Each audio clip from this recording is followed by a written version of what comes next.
Se tem uma pergunta que eu recebo com frequência aqui na consultoria de investimentos, é a pergunta de como que o cliente deve utilizar os seus recursos e se ele está gastando de fato o que a renda dele permite. E é pensando nisso que eu quero hoje trazer uma dinâmica para te mostrar algumas regras básicas de bolso que podem ser úteis para a tua organização financeira. Olá, seja bem-vindo ao meu canal. Eu me chamo Jean Vale, sou economista por formação e consultor de investimentos independente. Aqui no canal eu falo sobre investimentos, planejamento financeiro e construção de patrimônio de forma prática. Então já deixa o teu like, te inscreve no canal e vamos para o vídeo de hoje. Bom, a primeira regra que eu quero compartilhar com vocês hoje diz respeito à forma de gastar o seu recurso.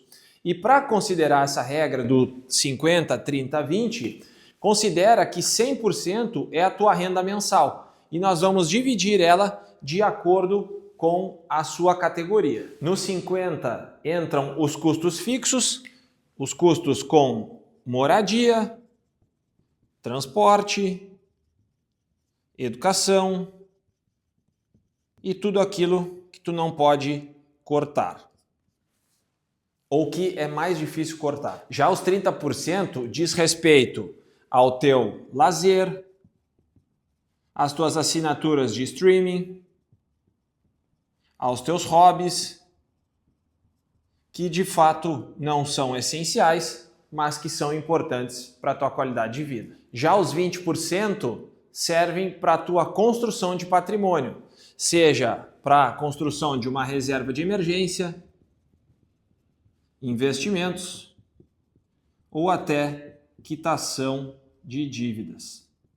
É aquilo que tu vai guardar mensalmente, vai investir em um ativo e vai colher o fruto lá na frente. Se tu é um cara bem organizado financeiramente, talvez daria até para aumentar esses 20%, né? Talvez fazer uns 50, 25 e 25, o que faria aumentar o teu investimento mensal para te poder também colher um prêmio maior lá na frente. Falando em valores, se tu ganha 10 mil reais, os 50, que seria a coluna das necessidades, tu colocaria 5 mil reais da tua renda.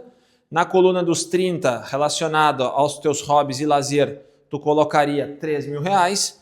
E na coluna dos 20, tu destinaria 2 mil reais mensais. Bom, e falando então um pouco sobre os 20% daquela coluna dos objetivos e que vai ser disponibilizado para investimento, o primeiro degrau para te construir a tua carteira é ter uma reserva de emergência. E o que é uma reserva de emergência? Uma reserva de emergência nada mais é do que uma aplicação financeira de alta liquidez que te dê segurança, tranquilidade e que tu possa acessar facilmente. Um bom exemplo de boa reserva de emergência são aqueles fundos atrelados ao DI de 100%, 101% do CDI, onde tu pode ter uma liquidez diária e também um bom rendimento. E quanto que tu deve colocar nessa reserva de emergência? Bom, o recomendado é que tu coloque de 6 a 12 meses do teu custo de vida anual. E aqui tem um ponto, não é o teu salário, é o teu custo de vida. Então, por exemplo, se eu sou uma pessoa do modelo CLT e eu tenho previsibilidade de caixa, eu preciso ter um pouquinho menos de recurso.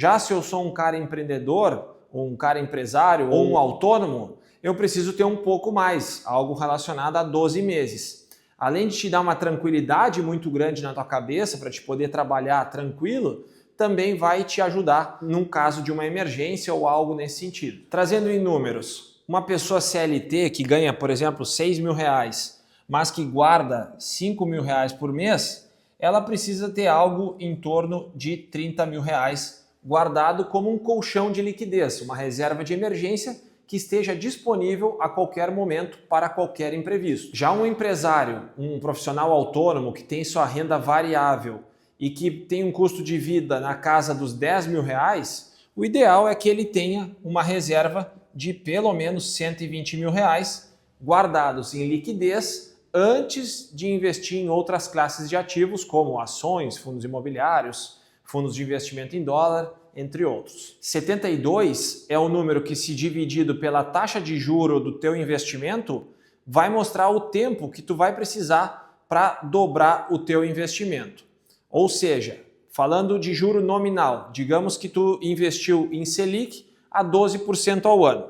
Então vamos pegar 72 dividido por 12, 6 anos. Isso quer dizer que se tu investiu o teu dinheiro hoje a 12% ao ano, a cada 6 anos tu dobra o teu investimento. Obviamente não é um número exato, mas serve como base para a tua organização e para a tua projeção de patrimônio. O contrário também acontece. Se tu for considerar que 6% é o teu juro real ao ano, 72 dividido por 6 são 12 anos. Isso quer dizer que a cada 12 anos tu dobra o teu patrimônio considerando juro real. Uma outra boa regra para te ter na tua vida é relacionada ao endividamento.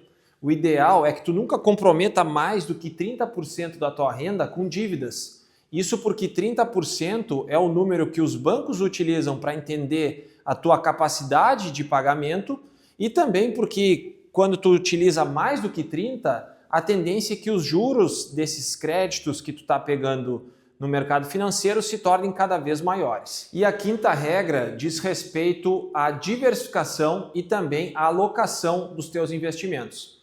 Uma das grandes dúvidas que as pessoas têm quando chegam até aqui na consultoria é de onde que a gente vai colocar o dinheiro dela. A maioria das pessoas acredita que inicialmente deve comprar ativos de renda variável, numa proporção muito maior, ou seja, comprar ações, fundos imobiliários, que são ativos de longo prazo, nós consideramos ativos de longo prazo, e elas menosprezam a organização financeira em torno de uma reserva de emergência consolidada e também através de uma diversificação em classes de ativos mais conservadoras. O ideal é que tu sempre comece por uma reserva de emergência bem construída e depois de atingida a sua capacidade ideal, que seria 12 meses da tua renda, que tu possa diversificar em outras classes de ativos. Por exemplo, renda fixa IPCA+, que vai te trazer um retorno sobre a inflação. Em alguns momentos, renda fixa pré-fixado, ativos dolarizados. E se tu tiver perfil, se tu for uma pessoa com perfil arrojado e tem um horizonte de tempo de longo prazo, até ativos de renda variável, mas numa proporção menor do que essa aqui. O importante na diversificação é que tu faça de acordo com o tempo necessário para cada etapa.